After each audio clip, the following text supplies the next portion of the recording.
Now, one of the victims was in the middle of a Facebook Live. The three men were sitting in the car and things were seemingly normal when someone came up and started shooting them. They were basically ambushed. This school bus behind me here is the bus that was involved in this nasty crash this morning. You can take a look. This is a very horrific crime scene that police are working here, a very unspeakable tragedy. Right over here, this massive tree trunk, you see where it snapped and went right into that home. 1, 2, 3, 4, 5, 6, 7, 8 bullet holes alone on this dumpster. High-profile cases dealing with black men being shot and killed by police officers. Again, the judge did deny that motion to delay this trial. He says it has been delayed enough. On Monday night, a man was shot and seriously injured near South Mallory. But right now, we are getting a very close look at this crash here on 64 eastbound. We're in an area off of Jefferson Avenue that runs parallel to 64, and you can see Blaine and Jessica. This tractor trailer is upside down. We saw the prosecution really challenge these witnesses, trying to poke holes in their testimony by comparing what they told investigators. I'm standing on top of part of the city's 700,000-ton sand pile. Let me give you some perspective. The victim was sitting on this bench here. The police station, well, it's right across the bus path behind this gate. The suspect had time to drag the woman all the way across this parking lot. You did not take that money from those students?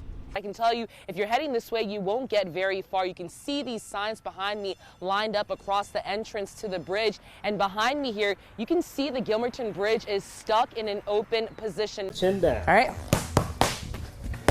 You know, when you're here, this is what you're going to be seeing a lot of. All right, and Blaine and Jessica, you wanted to see us strike that yoga pose, so I'm out here with Nancy now, stretching my arm back.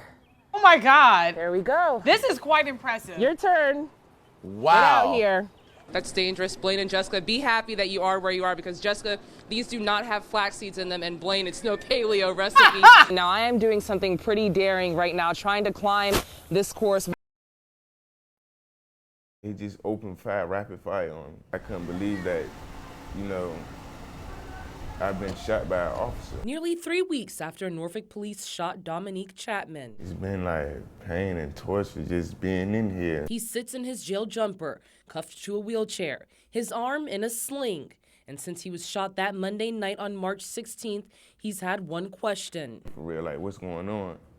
And then why are you shooting at me? I haven't posed a threat to you. It all started when neighbors called 911 about a group of 3 men who were walking around and allegedly shooting guns in the air. Me and my friends, we don't walk around shooting guns and all that. But moments later, police turned their attention to Chapman. Chapman tells me that when the officer approached him, he did run. That's when a chase ensued along the back of this building here where his grandfather lives. He says it was when he was almost near this dumpster here that the officer opened fire, shooting him 3 times. Another officer approached me. It was like, if you move, I'm gonna kill you, you're gonna die. Chapman admits he had a gun on him, but never did he once pull it out. In fact, he says it fell out while he was running.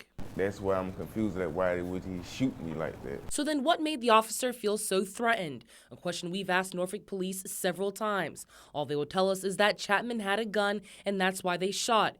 Court records show police have charged Chapman with carrying a concealed handgun, but make no mention that he pointed it at police or threatened the officer. It's not fair that, you know, I have to walk around knowing someone that's supposed to be there to help you can gun you down any minute when they feel like it. Shamika Jenkins made it out of her Toyota just seconds before it turned to this. News Channel 3 cameras captured the scene right as the hood went up in flames. And were rolling right as fire crews got there. Shamika tells me she was just trying to get home from work when 2 people driving next to her started frantically waving her down. They just threatened me, get out, get out, get out, get out. Without her purse, wallet, not even her cell phone, she escaped her smoking car. And moments later, she was watching it just like this. Heavy flames pouring from the hood and thick clouds of smoke filling the air. Just feet away, Shamika says she stood, terrified, shocked, shaken up. It went out fast. Fast. Yes. So you feel like you got out right in time. Yes, right in time. Right on time, all thanks to a stranger, to a great Samaritan. And I'm just thankful that I'm alive today. And her family feeling even more grateful after we showed them the actual video of her car on fire. Thank you so much.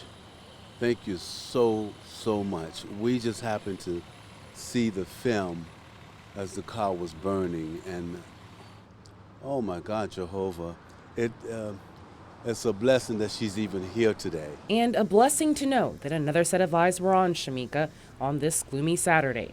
So to the man who flagged her down, I was just the one to tell him thank you, and he really was my hero. Yeah, I wish they were here. I'd like to hug them. Tell him thank you. That I appreciate the work. somewhere on Lambert Lane in Chesapeake, Everybody hands up, behind these walls, elbows in, chin down. there's a small gym Louder! changing lives, Go! one jab at a time. It boosted my self-esteem. At 757 Boxing Club and Fitness, you'll find a boxing ring and a few pieces of equipment. Don't let the small gym fool you. Because to some, like Jabir Cole, It really turned my life for the positive. for him and many others, it's who's inside this small local gym that makes the experience rather rich. My coaches really saved my life. In school, he wasn't on the right path. It was almost as if he had given up. Jabir's mother puts it all on the table. They moved here 8 years ago. She had just gotten married. Things later going downhill. Unfortunately, got a divorce, so my son felt like he had lost his place. I kind of lost my drive, and this boxing gym really gave me something to work for. Lessons he learned had it not been for this gym. How to be a man, number one. It was the men, the camaraderie, how they just, embraced him. Those men behind the inspiring difference. The men that make 757 Boxing Gym go round. Reggie Barnett, There you go. Shannon Brown, Gonna recite the fighter's creed? and Michael Royster. Men who wrap their arms around every kid that walks through the door. We have enough problems in the streets as it is, so we want to get all the kids in here. We tell them, look, when you guys first come in here, we're going to check up on you. This small local gym that's only been open 1 year, turning a community around I know myself. one day at a time. I learned a lot of discipline. Greatness. And victory is mine. Victory is mine. All right, let's bring it in.